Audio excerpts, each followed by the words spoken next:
Goeienaand almal. Ek loer net vinnig in, net 'n vinnige videoetjie. Die laaste 2 dae was baie besig gewees. Ons het vandag ons tweede medies gehad. En dit was baie interessant gewees. So ek het niks verdere inspuitings nodig nie. Soos wat ek verstaan doen hulle bloedtoetse. En ek is immuun teen alles, want ek het of al die inentings gehad en of ek het die kindersiektes gehad al klaar. So hulle toets jou bloed. Marian en die kinders moes nog 'n hele paar kry. En ja, maar ons is in good spirits en ons voel goed. Ons het ook 'n paar pilletjies gekry vir al jou ontwurmings en al daai tipe van goed.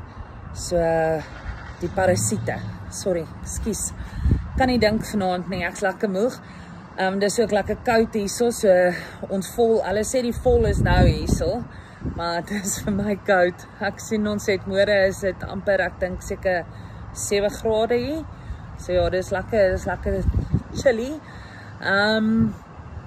En dan wil ek net sê, ja, ek gaan probeer in die volgende 2 dae by boodskappe uitkom. Dit was bietjie crazy. Ek is besig om social media goed uit te sorteer. Julle moet asseblief vir my geduldig wees. Ek is baie nuut met al hierdie goeters. Facebook is maklik en 'n post die en 'n dit en 'n dit, maar dit vereis nou 'n bietjie meer van my tyd. En daar's 'n paar mense wat fake profiles het of wat voorgee hulle is ek deur om van my boodskappe en goed te post. So ek is besig om al my goeders te verify en te probeer opstel. So tussendeur alles.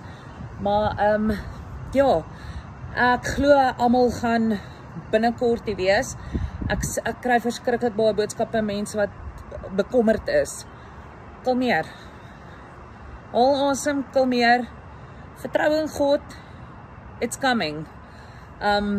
Julle gaan julle beurt kry en dit gaan vinniger kom as wat julle dink.